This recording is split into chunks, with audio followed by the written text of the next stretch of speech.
Tout ce que vous avez à faire, c'est d'apprendre à désapprendre. En réalité, vous devez inverser le processus de création de l'univers que vous avez projeté depuis votre mental. Et vous faites cela en observant et en ne réagissant point, simplement en observant le monde, en semblant agir ou ne pas agir, mais en n'ayant jamais aucune réaction positive ou négative. C'est un peu comme regarder un film. Vous êtes le spectateur et le film que vous voyez, un début, un milieu et une fin. Mais il n'a rien à voir avec vous, ce film. Vous n'allez pas vous lever de votre fauteuil et commencer à affronter le méchant. Peut-être que vous allez faire ça, je ne sais pas. Bon, vous réalisez que c'est une fiction, que ça va bientôt se terminer et que vous allez rentrer à la maison. Eh bien, c'est pareil avec la vie spirituelle. La vie est un film et vous êtes l'écran. Et les images de ce qui semble se produire se superposent à l'écran. Cela signifie que tout est dans le mental. Toute la création est dans le mental. Le monde est dans le mental. Le monde dans lequel vous croyez vivre maintenant. Vous avez créé ce monde dans lequel vous vivez. Il provient de vous. Vous l'avez imaginé. D'où viendrait-il autrement?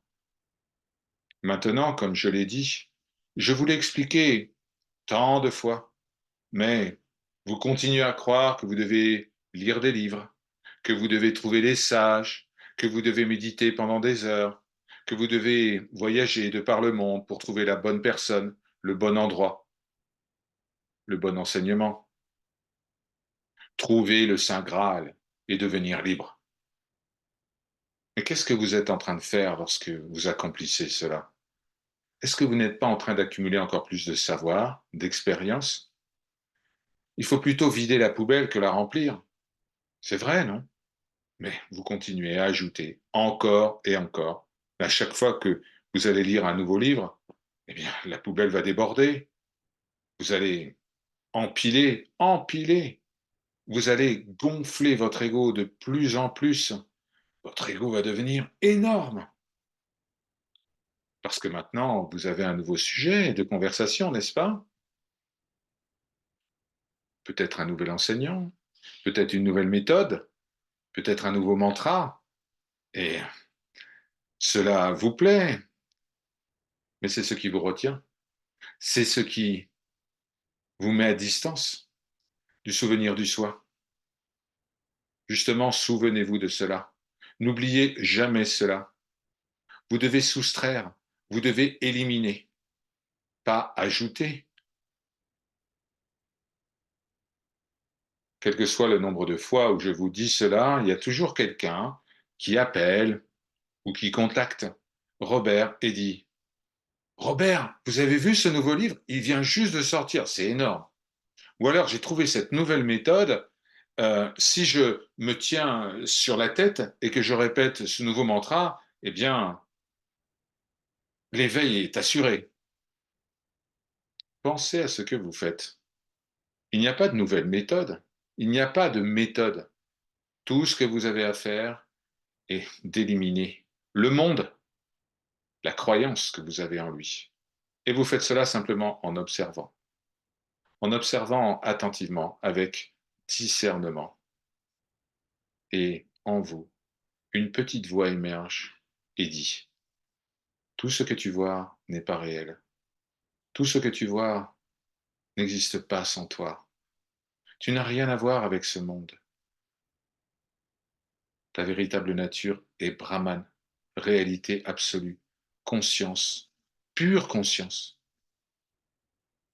Il faut désapprendre tout ce que vous avez appris. Il faut que vous deveniez un fou divin. Ne rien savoir.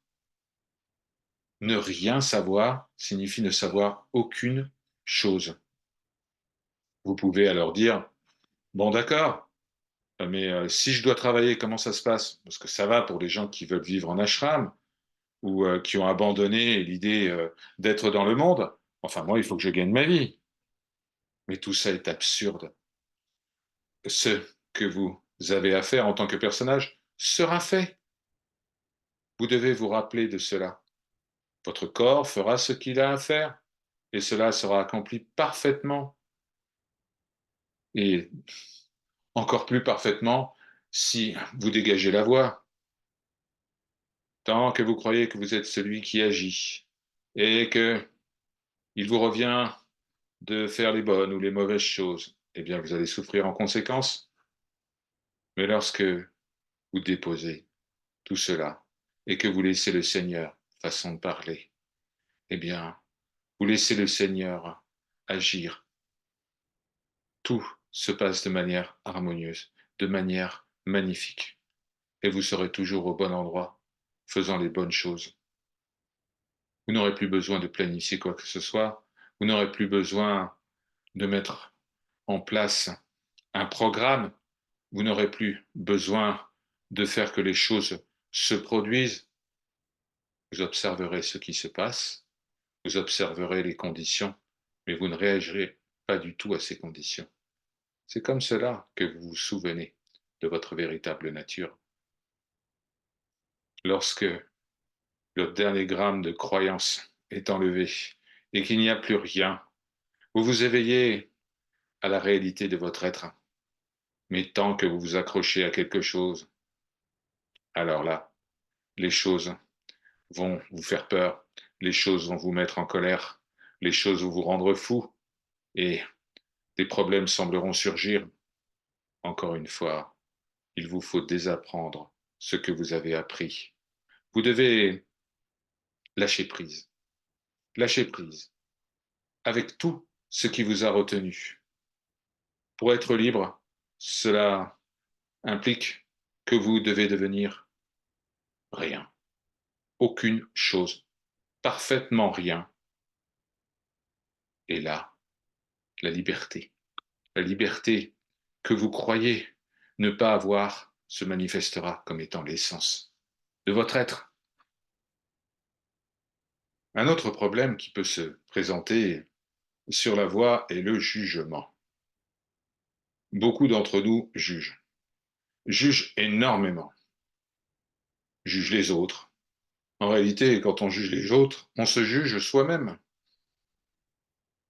Si vous commencez à vous imprégner des enseignements Advaita, non duels, vous comprenez bien qu'il n'y a que le soi et que vous êtes cela. Alors qui êtes-vous en train de juger? Vous vous jugez vous-même. Et en fait, vous vous faites du mal lorsque vous jugez quelqu'un d'autre. Vous devez apprendre à laisser les gens tranquilles, à laisser le monde tranquille et à ne pas le juger. Vous vous dites, ouais, mais cette personne est en train de faire ci ou cette personne est en train de faire ça. Mais cette personne, c'est vous. Cette personne n'est pas séparée de vous. Lorsque vous entendez parler du voleur, du meurtrier, lorsque vous entendez parler de l'inhumanité de l'homme vis-à-vis de l'homme, vous avez envie de vous mettre en colère, de vous révolter, mais vous êtes un étudiant de la voie Advaita, n'est-ce pas? De la voie non duelle. Alors, il va bien falloir comprendre qu'il n'y a personne contre qui se mettre en colère. Il n'y a personne contre qui être choqué. Tout est vous. Il n'y a que le soi, et vous êtes cela. Tous les autres, ce que vous appelez les autres, proviennent de vous. Alors, en fait, vous vous mettez en colère contre vous-même. Je trouve ça assez amusant, en fait, lorsque les gens se mettent en colère contre d'autres personnes. Quand ils commencent à blesser les gens, parce qu'ils se blessent eux-mêmes, tout ce que nous faisons aux autres, ça nous revient. Ça revient de manière parfois étrange, mystérieuse, mais ça revient toujours. Alors là, vous vous dites, mais ça veut dire que je suis supposé être une carpette et je dois laisser les gens me marcher dessus? Mais pas du tout. Ça ne se produira jamais si vous êtes parfaitement parfaitement conscient de votre véritable nature. Si vous êtes parfaitement conscient de votre véritable nature, les gens ne vont pas vous marcher dessus. Les gens vont vous laisser tranquille.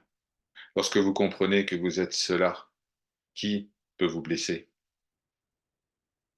Mais pensez à toutes ces manières qu'a le monde de vous faire croire que les situations que vous vivez sont réelles. Ben, par exemple, réfléchissez à votre vie, à ce qui s'est passé aujourd'hui, depuis que vous êtes éveillé. Combien de choses vous ont énervé? Combien de choses ont provoqué de la colère, de la haine, un manque d'harmonie? Mais tout ça, ça vient de vous, ça vient toujours de vous. Celui ou celle qui étudie l'Advaita ne réagit jamais à rien ou à personne. Mais lorsque l'ego domine, alors vous allez vous dire, mais ils peuvent pas parler de moi comme ça, ils peuvent pas me faire ça, je vais leur montrer, je vais me venger, je vais leur faire ça, vous allez voir. Mais à qui faites-vous du mal en dehors de vous-même? Bon, vous croyez encore que vous êtes un corps qui doit vivre des expériences, mais c'est un mensonge. Vous n'êtes pas un corps et vous ne faites aucune expérience. Vous êtes Brahman, vous êtes omniprésent. Vous n'êtes pas un corps qui apparaît avec ses limites. Vous êtes la conscience illimitée.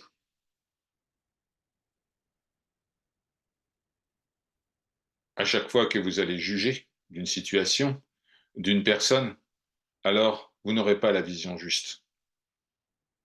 Vous aurez la vision du trou de serrure. Imaginez, vous regardez à travers un trou de serrure et vous voyez quatre personnes se battre entre elles avec des couteaux, avec des battes de baseball, et puis ils sont en train de vraiment se faire du mal. Alors là, vous regardez et puis vous vous dites, mais c'est vraiment terrible, c'est affreux ce qui est en train de se dérouler. Ils sont en train de s'entretuer. Je dois faire quelque chose pour arrêter ça. Alors vous ouvrez la porte et maintenant vous ne regardez plus à travers le trou de serrure. Vous voyez le décor, vous voyez toute la scène. Vous voyez que ces gens, en fait, étaient des acteurs de théâtre, et qu'ils étaient en face d'une grande audience. Vous voyez que ce n'était pas réel, que c'était un jeu, que c'était un jeu de la conscience, que c'était le jeu divin du Seigneur, le lila. Et vous êtes éberlués. Cette audience représente la conscience. Les acteurs sur la scène représentent l'ego. Et l'ego est toujours en train de se battre, il est toujours en colère, il essaie toujours de se venger. Et il ne pense qu'à lui, à lui, à lui, à lui. Alors que l'infini se repose avec un doux sourire, en regardant, en observant et en ne faisant rien. Alors, vous remarquez que la pièce de théâtre est terminée et que les gens qui faisaient semblant de se battre sur la scène, eh bien, retournent dans la foule des spectateurs et ne deviennent pas de cette foule.